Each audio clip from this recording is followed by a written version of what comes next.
Hello, friends, and welcome to Zoosday Tuesday, where we get together every first and third Tuesday to talk about conservation. That's right. We want you to be a part of our conversation about conservation. Today, we are going to talk about bird migration because it's spring and there are lots of birds flying to their summer homes.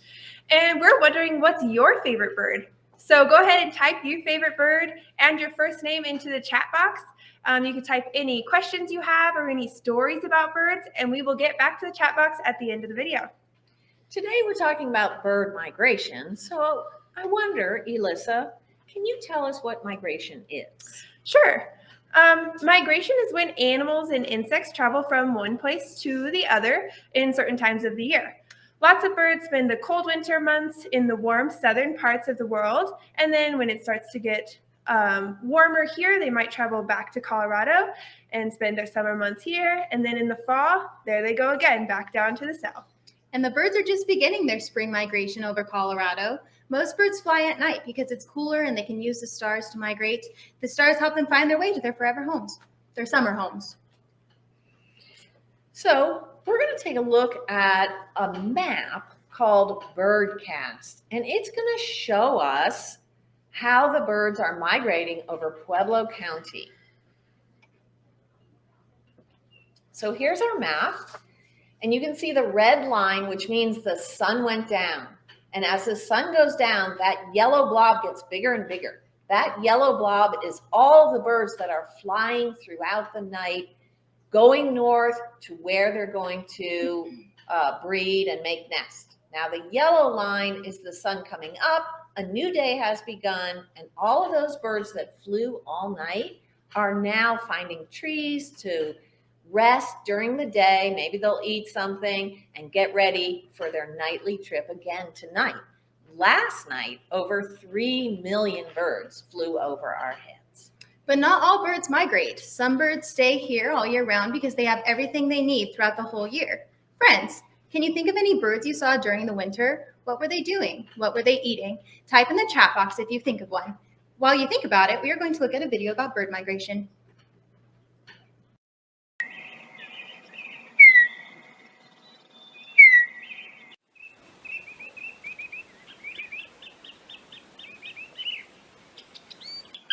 Western kingbirds started arriving in Colorado 2 weeks ago. Western kingbirds eat insects like grasshoppers and flies. They will have 5 eggs in a nest on the ground.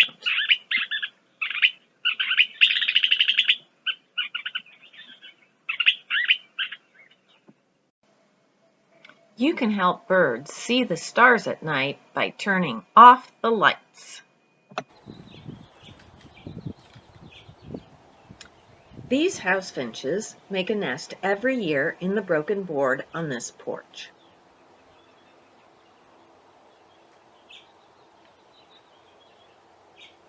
They do not migrate. They stay in Colorado all winter long. They eat seeds left over from the summer wildflowers.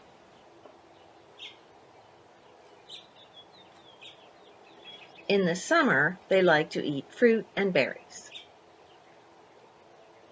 They will lay about 4 eggs in this nest up to 6 times during the summer months. Birds around your house need protection from cats. Many large birds migrate during the day. That is Lily, one of our turkey vultures here at the Pueblo Zoo. So Lily is about to celebrate what we think is her 36th birthday. And how did Lily come to the Pueblo Zoo? So Lily was a rehab bird. And how do turkey vultures end up in rehab? What kind of accidents might they have? So turkey vultures accidents usually involve like car collisions. So they'll be flying and they might run into a car, or a car runs into them while they're scavenging on the road. But turkey vultures are found kind of all throughout South America and North America. And then in Colorado, they migrate here for breeding. Does she get restless at migration time? We don't don't usually see that with her. I think that Lily has been in human care for so long and all of her needs are provided for her. Like having a warm shelter she can go into, which is the primary reason that birds migrate, is to move to warmer climates. So because all of Lily's needs are met, she doesn't really seem restless to us. Mm-hmm. And what can people do to avoid having collisions with turkey vultures? Are there different times of the year when they need to look out for them more, or? Yeah, so turkey vultures in this area are going to be more common in the warmer weather. And for sure, if you see like a carcass in the road, or if you see a bird in the road, you may want to slow down or try and avoid that area if you can. Well, thanks for talking about Lily with us today. Of course. I hope you guys enjoy getting to know more about vultures. So yes, Harry, he is about 15, 16 years old. American white pelicans, they can live up to be about 20 to 30 years in captivity.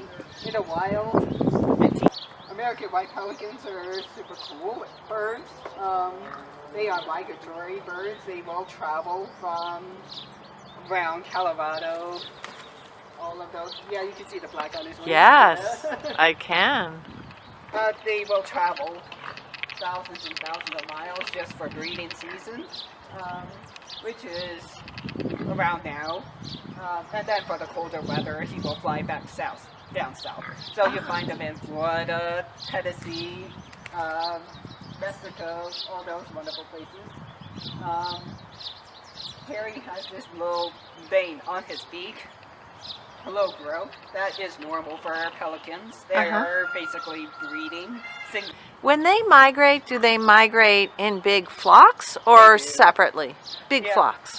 They are gregarious birds, which means they will travel in flocks. When they reach their breeding site, there could be like 2,000 breeding pair at one place. Wow. It's crazy huge.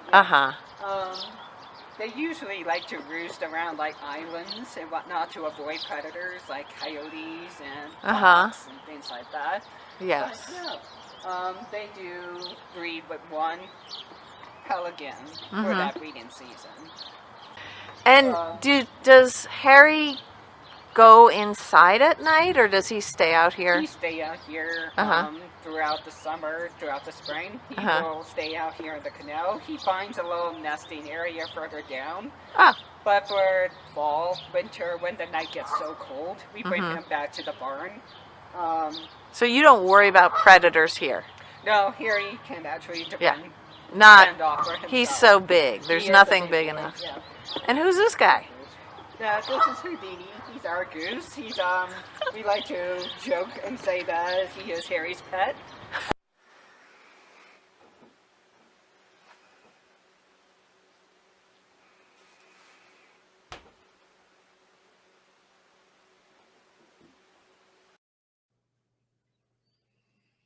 I'm wondering how scientists know where the birds are and how they migrate.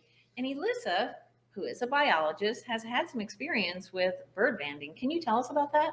Yeah, so scientists have to know where the birds are going, what time of the year they're going and coming. And one of the main ways that we can track that is with something called bird banding. So scientists will set up clear nets, they're called mist nets, and the birds will fly into them because they can't see the net.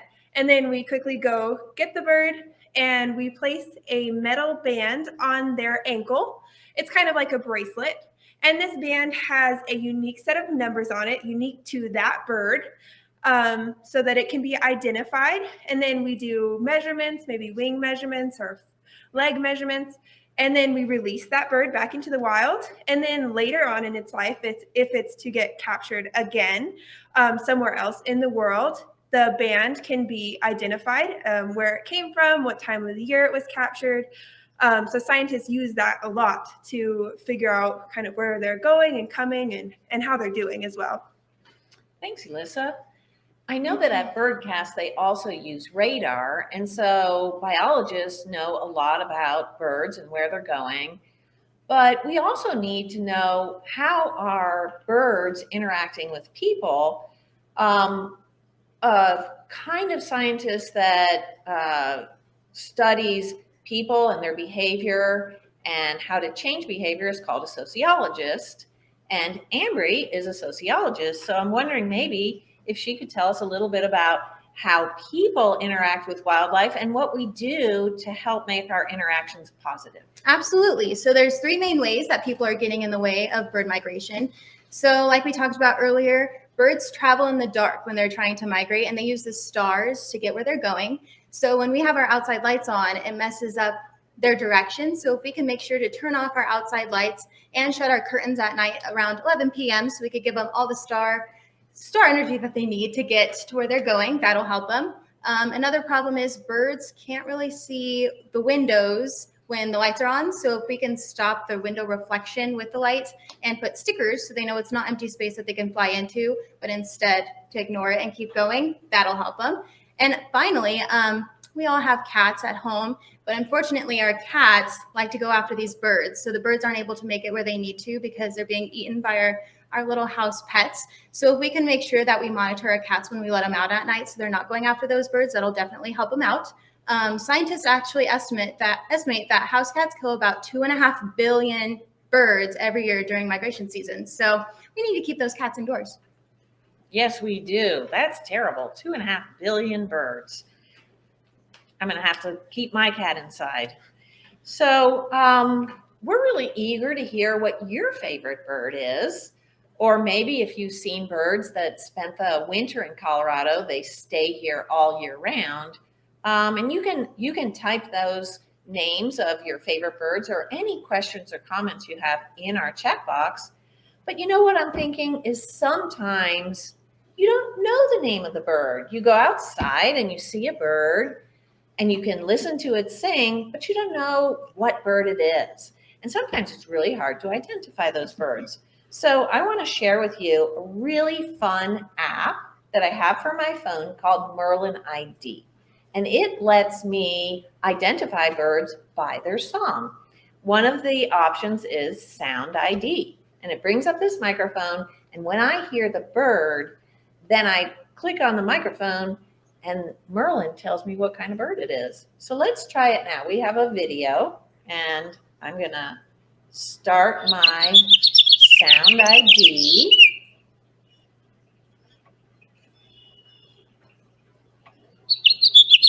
So we can see that little bird in the tree. But what kind of bird is it? All right. I don't know if you can see this, but Merlin identified it as a house finch. And it brings up a picture, and that picture looks just like the picture of the bird in the video. So that little bird outside my house is a house finch. All right, so we're ready to hear from you about your favorite birds or any questions or comments that you have. They say robins are the first sign of spring, but here in Colorado, I see robins all year round. Beverly asked, can you explain this? So sure. So we have robins that live in Colorado all year long, just like you were explaining. They're usually a non-migratory species, but you just may not see them in the winter as much as you see them in the summer, because in the summer they're out foraging, they're making their nests, they're trying to find a mate. They're just way more active in the summer, and that's why you might see them more. And Bill asked, is Merlin a free app? Yes, Merlin is completely free. In fact, the people that make Merlin are eager for you to use it because they also use all that data, all the birds that you identify with your app, they get put into a big data bank. So it helps scientists know where birds are. And Dennis asked, what are your favorite birds? I like all the vultures. Here at the zoo, we have the Cenarius vultures, the turkey vultures, and black vultures, and all of those are my favorite because they're nice and big and fun to look at. I kind of like the great horned owl. I have a pair of great horned owls that live near my house, and I really like looking at them. I like those birds too. I think my favorite is the western kingbird though. They're a migratory bird And so they are not around in the wintertime. They're down in South America or Mexico, but they come back to my backyard every spring. And so when I see the kingbirds come back, I know that spring has finally arrived. And Heather asked, there's Canadian geese in the park around the zoo right now, and people are feeding them bread. Is that a good thing? Not really. Bread is not a natural food for Canadian geese. They have all the food they need. That's why they're here in Pueblo. They need the water from our ponds, and they find things to eat on the grassy yards, but they do not need bread. Bread is not good for them. They are a migratory bird. Some of them migrate up to Canada, as their name would imply. Some of them hang around in Colorado, but fly in different places.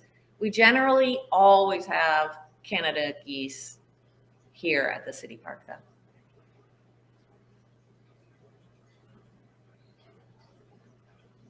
I think that's it. I think we don't have any more questions. If you think of your favorite bird, you can always email us at the Pueblo Zoo. We would love to hear from you and any of the ideas you have about conservation, how we can help save birds during their migration. But thanks for joining us. We really enjoyed talking conservation with you. Bye.